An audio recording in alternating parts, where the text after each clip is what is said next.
Yeah, I saw a video. The video is so interesting. It's so motivating. It will give you hope. It's about AIRPEACE, Allen Oyeama, of how it started. It's. I just want you to. I want you to see it, watch it, and be inspired. Man, that is just what I want to say. Be inspired as we're watching it, and as I always say before, I've said many times, look for a need in your community, in your area where you live in, and meet the need. That's very important. Look for a need and meet the need. By doing so, you will sort out your own stress also. Okay, so people are having challenges, but just believe, and it will definitely work. Okay, that is just what I have to say. And watch it, guys. Okay. Let me tell you something, Dr. King. There's something you have to learn. Please don't look down on anybody. Don't even look down on yourself. Don't look down on anybody in your life, no matter what you are, no matter who you are. Never you ever, because God could use the next person to uplift you. When I was squatting in Ochodi, I had these garage boys. They were my friends. And one happened to belong to a family that had this large expanse of land in Alagbado. And he took me there to show me their property. I helped them to bring some buyers. A week later, after I got the employment, they sent for me, the entire family. They had about 400 plots of land. They said they were giving it to me to sell on behalf of the 400 plots of land. Yes, in Alagbado. Apart from Nureni Yusuf, the former Air Vice Marshal, may so rest in peace, I don't think there was anybody who owned anything apart from families bigger than me by 1991 over there. So they gave me to sell. That's where you have AIT now and some other. They gave them to me to sell for 5,000 naira in 1990. 400 plots of land. Yes, each one 5,000 naira. And what will be my own? I asked them. They said anything you put on top is yours. We're not going to pay you commission. So I started settling. I saw the first 6 plots. The first thing I did was to go to National Concord, the Chief MKO Abiola's National Concord, one of the biggest newspapers in those days. I went there, I put my money there, run adverts, and it was selling like hotcake. So if I'd sold 10 plots, I'll be making 50,000. In those days, 20,000 can buy you a brand new car. So I was making millions. And somebody advised me, Allen, start buying those properties yourself too. You have enough money. So I now floated Allen Oyeama and Company, the real estate company. So I bought about 87 of those plots myself. At the time, I increased my price to 20,000, 30,000. So money was everywhere. Of course, I had my own share of stupidity as a young person. I was living in Airport Hotel for 2 years. Yes. I had and that was wrong. I like that confession. Yeah. That my own share. Oh Lord. Don't you ever emulate that, because youthful exuberance. But I was working very hard. What happened was that I didn't have time to start looking for houses. In those days, Ikeja was the in thing, and I never liked houses with 3-bedroom flat, 1 toilet. So to get anything that is en suite in those days was difficult. So I said, okay, let me go to the hotel, and I left where I was squatting. So I went there. That was how I ended up staying there for 2 years without knowing it. So even when I married in 1993, my wife, when she came in 1992, she visited me and she thought I had a house. And when we went to the hotel, she thought I left something there I wanted to pick. And I said, this is where I stay. The girl started crying. She started crying. So, but she later got to know that it was just one of those things. What I'm trying to say is this. I challenged myself. I got this boy that I didn't look down on him. He became my life-changing person, an angel of God. Don't look down on the person beside you. Yes. Don't look down. He could be responsible for your upliftment in life. So that was how I started the real estate business.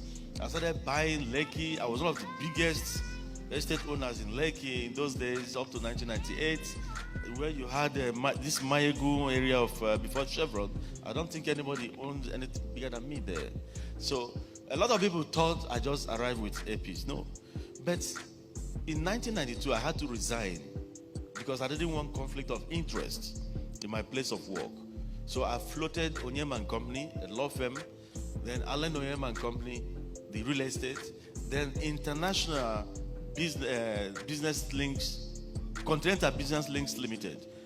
You have to study your environment, find out what they lack. When you're the first person to provide an answer, you become a millionaire. You get this. Go to your communities. Go to your environment, within your nation. Look at those problems that have not found, nobody has found an answer yet. See if you could tackle that problem. It could be in your community, it could be in your local government, it could be anywhere. It could even be the vicinity you live in. If you're the first person to discover a solution to that, you're on your way to wealth. Look for a problem and solve and make money from it. Say I hear Yes. you. So, I floated Continental Business Link Limited. In those days, some of these importers, they didn't have links to manufacturers abroad, especially South Korea. So I got Korean businessmen. I did a trade exhibition at the Federal Palace, brought all these traders who would want to go into importation. They were paying me, going through me to import. And I was charging my commission, making legitimate money, bringing in Korean factories here. And they were exhibiting. The Koreans were paying me, Nigerians were paying me, millions rolled in. I'm talking about, I made my first millions at the age of 25. That was why I married very early too. I married at the age of 26. You married at 26. Yeah, my parents made sure I married at 26, but I was making too much money and many, understand. I understand. But I was a good boy. So, from there, I went into import and trade business. That's Every Child Limited. I was importing electronics, wholesale electronics into the country. I was discharging at the Hebrew Jetty in Apapa. We were selling in containers and all that. So I've always been there. But one thing I've noticed with me is the penchant for peace. While I was doing all this, anywhere I saw crisis, I used to put my head inside. Why did I name it AIRPEACE in the first place? I've told you, most of my businesses is Peace This. I'm the owner of All Time Peace Media Communication. I'm the owner of the International Center for Nonviolence and Peace Development. Most of my businesses are Peace This, Peace That. So when I wanted to float the airline, I started asking myself, what then? Peace divine? Divine peace? So we think hard with so many things. And I told my wife, AIRPEACE. Everybody, my children, they said, oh, that sounds nice, AIRPEACE. So we went to the Corporate Affairs Commission. We applied through our lawyers, and they said the name was available. So that was how we bettered AIRPEACE. But why did I choose to float an airline? That's another breaking of rules. Trading where even the brave ones fear to trade on. So I've always put out myself to provide solutions where solutions are actually needed. That's what I'm trying to say. In 2007,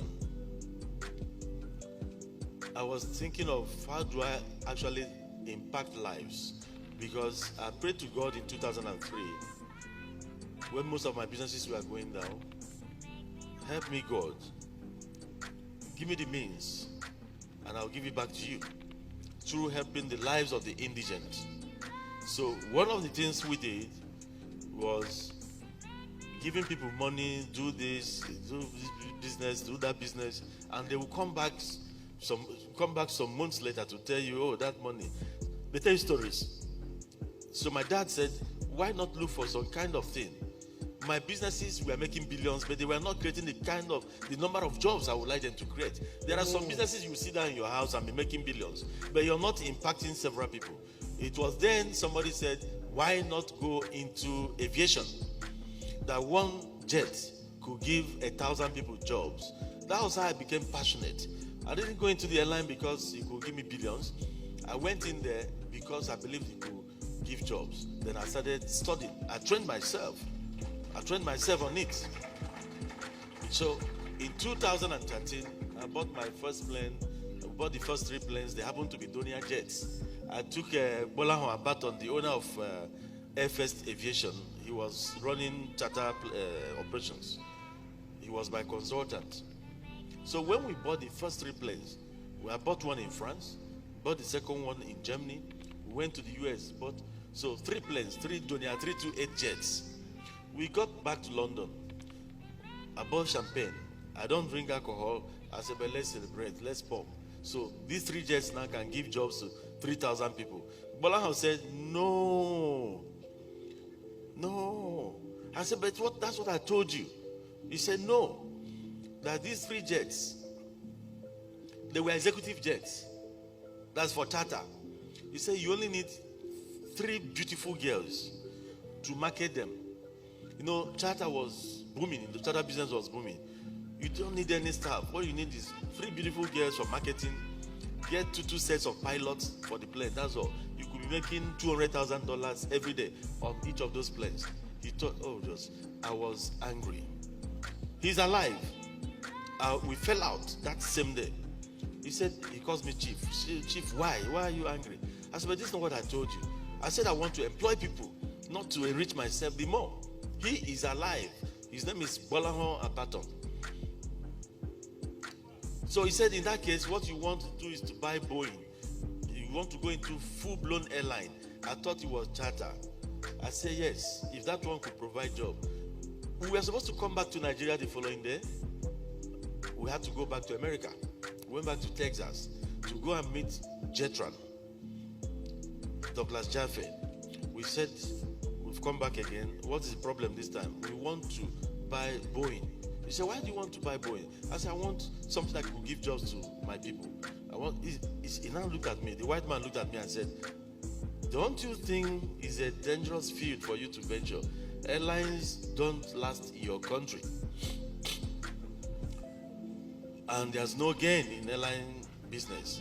I said, I know, but it could give jobs to people. The man stood up and hugged me. He said, this is the first time a Nigerian will be coming here. The man is a billionaire in dollars. They sell planes in 200s. So he came to me and said, this is the first time a Nigerian will be coming here and be talking about his people. I'm going to help you. So, if I tell you the amount I paid for my first 4 Boeing 737, it's only God Almighty. You can explain it. Peanuts. That was how I started with 7 planes. And it happens that is the first time any Nigerian airline will be starting with more than 2 planes. I started with 7. And you packed it for almost 1 year. So. And they didn't give me license. Maybe they say my airline belongs to Mama Peace. Mama Peace was in power, yet I didn't get license for almost 2 years. Is that possible? It's not possible. Allen, I have to beg you now, because if we sit here, we won't go to tell everybody here. Allen Oyeama is a proud lion. Allen Oyeama is a living hero. Thinkation. While I was growing up, I was told about heroes. Heroes are people that have died. People that you hear in books. But today we have a living hero. And we recognize you today. We celebrate you today. We acknowledge you today. Is there any disruptor in the house? Let us say thank you for what you do. Why I'm taking you, this memory lane is in your march to success, you're going to meet a lot of stumbling blocks. There are people who will be out there. They may not even know you. Just because you're about to do something, they want to stand in your way. Don't you ever give up. You need perseverance. You need to be focused. You need to have ideas too. You need to process your ideas yourself. That is the only thing you've got. And you need your God also to protect whatever you are trying to do. AIRPEACE today is the largest airline not only in Nigeria but in the whole of West and Central Africa. And in May, we shall be receiving our first batch of 13 brand new planes. Nobody can stop us as long as God is on the throne, because God will remain on the throne. But one thing I leave with you today is this. One, think of how you can touch lives of other people other than yourself. You might think you're nobody. If you have 1,000 naira, there's somebody who doesn't have even a penny. Out of your 1,000, try and see how you could benefit that other person who doesn't have any. You don't need to be a millionaire to start thinking about selflessness. You need to be selfless in your thoughts, because even the Bible says, love thy neighbor. You need to be selfless in your thoughts. You must try at all times to also be patriotic to your nation. You must seek those things that add values to the community, to the society you live in. Put yourself last in your considerations, and the rest will be history. God bless you all. Thank you. Come on, put your hands for Allen Oyeama. The glasses.